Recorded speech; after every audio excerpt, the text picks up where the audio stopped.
Honorable Eugene Hamilton, Minister of Agriculture, St. Kitts and Nevis, and Chairman of the 59th Special Meeting of the COTED on Agriculture, Honorable Ministers, other heads of delegations, other members of the head table, and ladies and gentlemen, good afternoon. I address you on behalf of the Secretary General, who unfortunately could not be here with you on this auspicious occasion. He has asked me to extend his apologies and further advises that he looks forward to meeting with you at the earliest opportunity. It is, however, incumbent on me to welcome you all to this 59th session of the special meeting of the Council for Trade and Economic Development, focusing on agriculture. Now, ladies and gentlemen, I'm new here. I've been on the job a mere 5 weeks.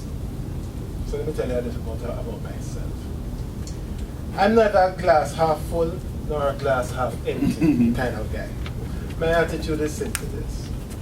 While others debate those issues, I will drink the water and refill the glass. In other words, ladies and gentlemen, mine is a pragmatic approach. An approach that I would collectively commend to this meeting, as we recognize that for agriculture in this region to achieve its full potential, we need to turn the pages of time and recognize that it is indeed a new day. Agriculture is a business, not a social welfare program. Business is not static, but dynamic. And therefore, sometimes we are faced with hard choices. It's often said that if you have a business with declining market share and no real prospects for recovery, what you actually possess is not a business, but a very expensive hobby. Indeed, some of the subsectors which previously were the doyen of our very existence are now moribund, and it's time to seek those areas of opportunity in which we possess a competitive and comparative advantage.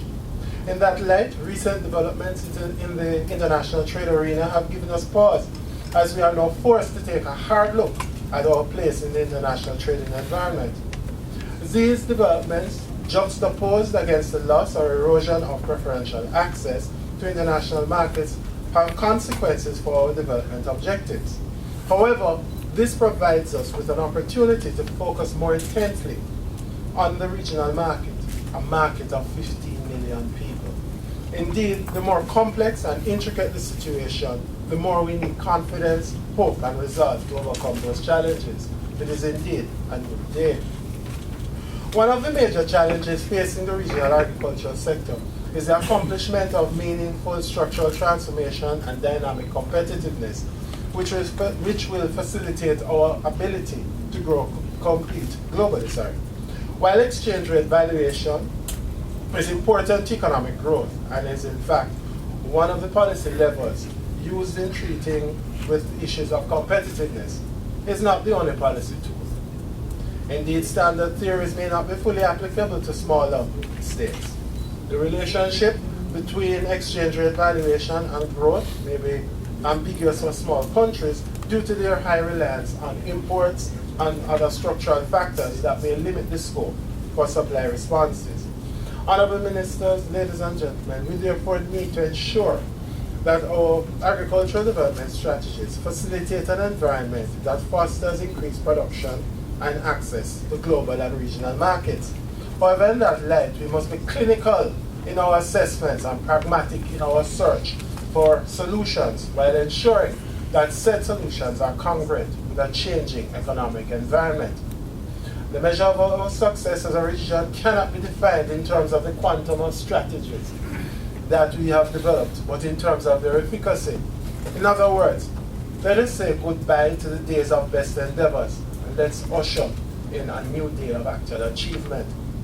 For the agriculture sector to become dynamic and competitive as a region, we need to employ strategies at both the macro and micro levels through partnership between the public sector, the private sector, and the trade union movement. We have to come to the realization that no single group can go it alone, and that collaboration is not a choice, but an imperative. I would suggest that this new day for agriculture can have as its objectives the following: the continued evolution of the strategy for the achievement of food self-sufficiency and achieving economic and technical efficiency in food production through the full implementation of the Caribbean Food and Nutrition Security Policy and the Caribbean Agricultural Policy. And here I pause, thank God they didn't give me the acronyms, which I'm still having a challenge understanding. But another one is the reduction of risks and uncertainties in agriculture by revisiting our strategies for the alleviation of the key binding constraints of agriculture. Another one will be promotion of a unified regional extension mechanism using defined modalities, which includes effective knowledge sharing across borders.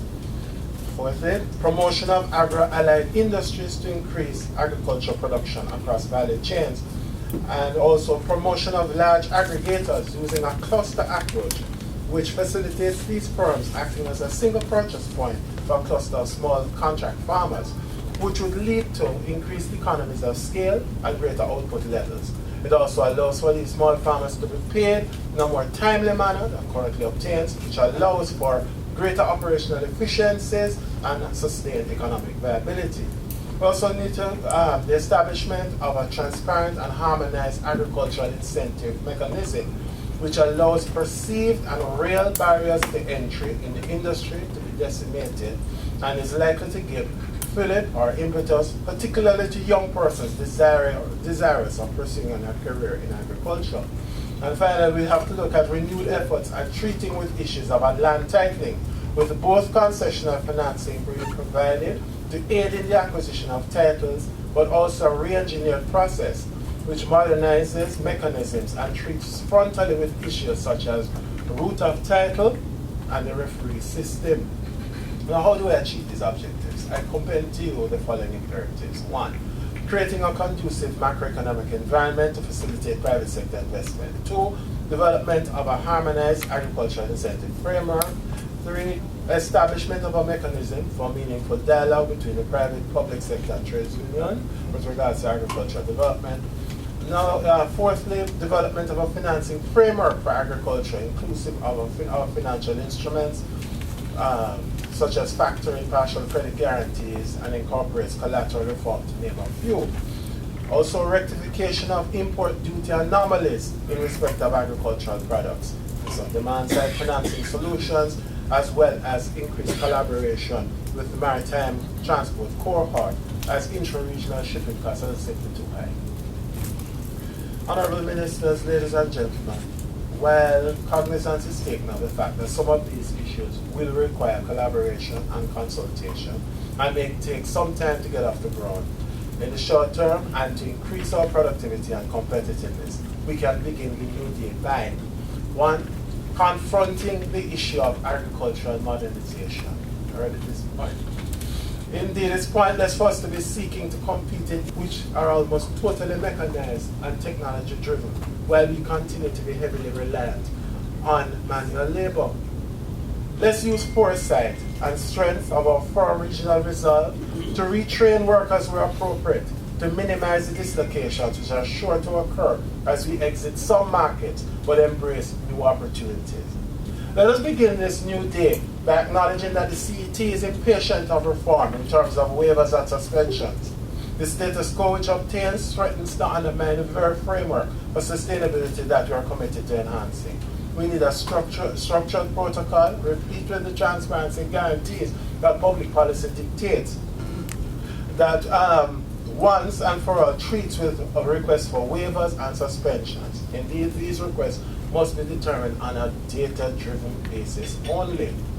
Let us begin the new day by recognizing that we need to develop a regional agricultural crop insurance mechanism.